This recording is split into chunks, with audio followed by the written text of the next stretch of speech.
Hello, welcome back to our live coverage of the UN Climate Talks here in Cancun, Mexico. We're going to move from the US Navy to forests, which is a bit of a leap, but nonetheless an important issue. I'm delighted to welcome Marlea Munez, and you're from WISE CoDe REDD.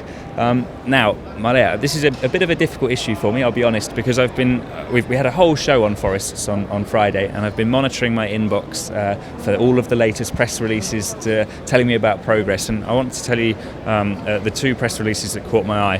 One says, negotiations are deadlocked, REDD is a disaster, several countries are furious, their suggestions of strengthening safeguards language to ensure the protection of natural forests and to secure the rights of indigenous people have been ignored by the chair. Okay?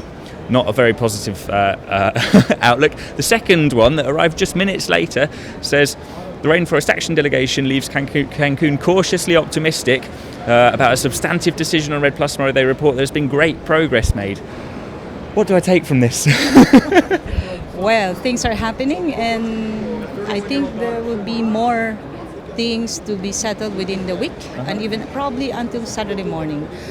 From the Philippines, we are very optimistic in a sense that we actually are united in terms of three things why we have REDD+. And in fact, we have our Philippine National REDD+ strategy here, a copy of it here. It's all about rights, especially of indigenous peoples and forest-dependent communities, biodiversity, and of course, improved governance.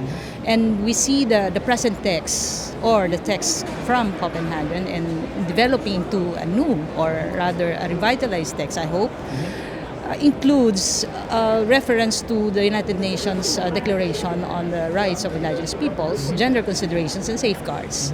And we are hoping that these three major items will still remain in the text that will come out of Cancun. And as I've said, the Philippine delegation is up to ensuring that these things come out. But of course, there could be other negotiation channels that might happen between now and Saturday. That's the hope part, of course. And the justice is we want this Cancun to be more respectful of what we have done in our respective countries. Like in the Philippines, we have drafted our Philippine National REDD+ strategy, and we think that countries and organizations that support activities towards REDD+ should make due recognition and due respect to our plan, and that this should be followed because this has come from the bottom to top. There does seem to be a real passionate feeling amongst some indigenous movements, though, and some campaigners here that this could potentially be a disaster, and they're saying the safeguards aren't in place, and potentially the difference, the definition of a natural forest isn't clear enough, and there seems to be such kind of contrasting feelings about whether REDD is actually an area where we're going to make a lot of progress here in Cancun, or whether we're kind of sleepwalking into a disaster. How as outsiders viewing this process, how are we supposed to interpret it and to navigate it? First, there's nothing in this world that's perfect. Any document will be imperfect. That's why we need to put the word safeguards there, because we'll make sure that when things happen on the ground, we have such mechanisms to protect the rights of indigenous peoples and local communities, and of course women and youth. But are these safeguards strong enough? Because we've heard over this last week that they've become weaker since Copenhagen. Is that right? There used to be several pages of safeguards, and they've been reduced down in the text? Well, safeguards in general will pave the way for countries to have their own references and their own mechanisms. But when you make a reference to UNDRIP, for example, the United Nations Declaration of Rights of Indigenous Peoples, and even gender considerations, that will make it stronger. Because these are already frameworks that have been written out and sent out to countries. One more thing, aside from any document will not be perfect, I think we have been doing REDD, the small REDD, for years. We have been reducing emissions from deforestation and forest degradation. The problem now is whether to go on without any legal regime, or to go on with something that will make structures that will have some sort of guidance. Because if we go on without any of that, then for example in the Philippines, then you'll have mining left and right. This is the first time that standing forests have value. And if there's an extractive industry that will destroy the forest, I would rather go for REDD than go for mining. And in the Philippines, the level of mining exploration has actually increased, and it's something that displaces people, not only people but peoples and communities. Yeah, and that will be the disaster. So what's the movement been this week then in the talks? What's changed between now and the end of the last climate talks in Tianjin? As I've said, we are guarding that this text will be not so prescriptive that will suppress the level of creativity in terms of making it work. I'm referring to REDD Plus, not REDD, yeah? And in such a move, the delegations, parties, as I would like to share what Secretary General Ban Ki-moon said yesterday. 3 points. REDD Plus is something that we know already. It's easy. It can happen immediately, and that the rights of people are protected. So who will go against protecting the rights of peoples?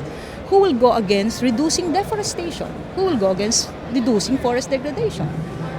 Yeah. You ask who will go against protecting the rights of peoples. Does it not depend on?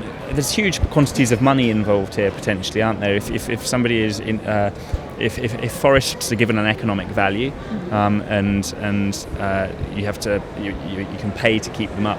Who's going to receive that money? Is it going to be indigenous people within the forests, or is it going to be a government or a local government? Presumably, that's where there's concern from indigenous populations. That's one of the concerns. So it seems like there are real political issues here. Yeah, in fact, in one of the side events where I also shared something on carbon rights, who will receive the money and who will get the benefits?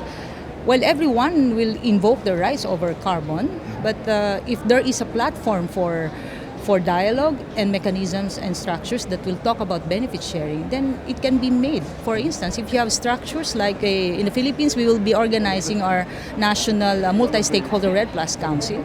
It will be composed of NGOs, POs, indigenous peoples, and government. So if government says, well, under the Regalian Doctrine in the Philippines, we own everything, indigenous peoples will say, no, in our domains, we own everything.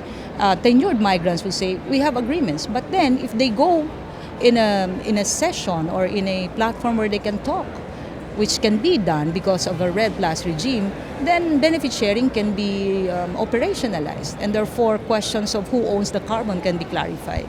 And that can be done in REDD Plus. And so what do you think, what will start happening at the end of this week? Are we going to see more projects operationalized? What are going to be the outcomes of this meeting? Well, it's up for the High Ministerial. But to me, I hope, and I'm not hoping against hope, I strongly believe that REDD Plus would be a uniting force for countries to really move forward and really do something on the ground to reduce emissions from deforestation and forest degradation. I think there will be something positive that will come out. I don't want to preempt, but of course, basing on the participation of countries and what I heard outside and in some side events, there's more of positive outcome than the negative outcome. Well, that seems like a relatively positive note to leave it on, so I'll just say thank you very much for coming to speak to us, and we'll keep our fingers crossed that it is a positive outcome tomorrow as well. Thank you.